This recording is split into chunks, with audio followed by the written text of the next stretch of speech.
Thank you, Madam Secretary, for Forbes. being here today.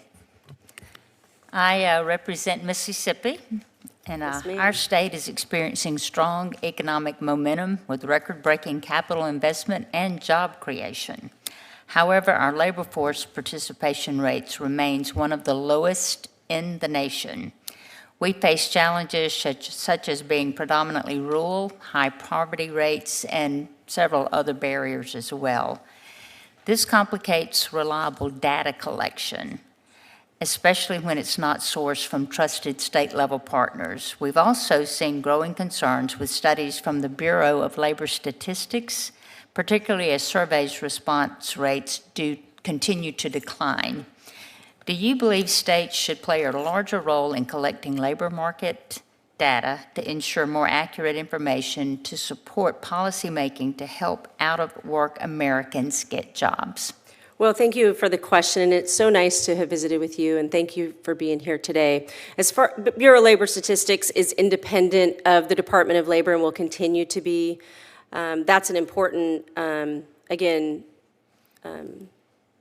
data is important, but it is independent of the Department of Labor, and I can't put my thumb on the scale for the collection of the Bureau of Labor Statistics. Whether the state would do a more accurate job or, let's see, I understand that. One of the things that we're concerned about is human trafficking. Absolutely. And of course, it's just an unspeakable atrocity. This continues to plague our nation at deeply alarming rates. Labor trafficking, a form of exploitation that forces individuals to work through coercion, fraud, or by force. It's particularly troubling among this crisis.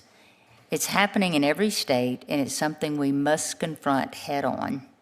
Can you elaborate on the department's approach to combating labor exploitation and human trafficking, especially as it pertains to your collaboration with law enforcement?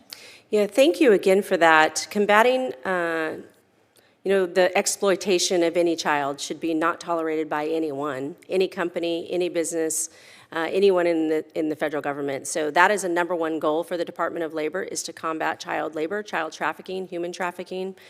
And so working with our law enforcement teams, is essential to combating that. But at the Department of Labor, our goal is to fully enforce the law and make sure that we are using the full enforcement capability of the Department of Labor to crack down if someone is knowingly breaking that law, and we will double down to do that.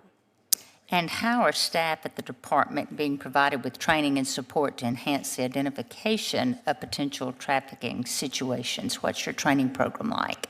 Well, it's essential through the Department of Labor to make sure that we have the highest skilled employees, to make sure that we can work with our state partners and our businesses throughout the country so that we can identify where that is happening, and we can have that enforcement agency make sure that we're reaching out and through the Inspector General's office as well as our enforcement offices to go in and be able to understand what the possibility or the alleged, if it's child labor, if it's child trafficking, that we can get the full picture in order that they understand that we have to have that in the full enforcement of the law.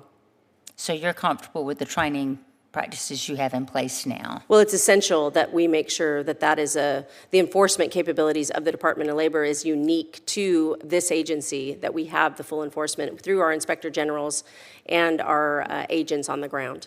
Is there anything this committee can do to assist you or your agency in that? Well, I would certainly like to have a more comprehensive conversation, maybe specifics in your respective states about what you need from the Department of Labor, and work together.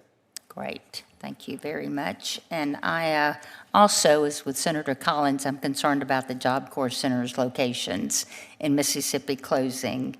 And, hopefully we will have something to replace that, because it is a great concern. They're all over the state. Gulfport, Batesville, Crystal Springs is close to me, and it is very valuable to Mississippi. And I would like to just associate myself with Senator Collins's comments. And now we go to Senator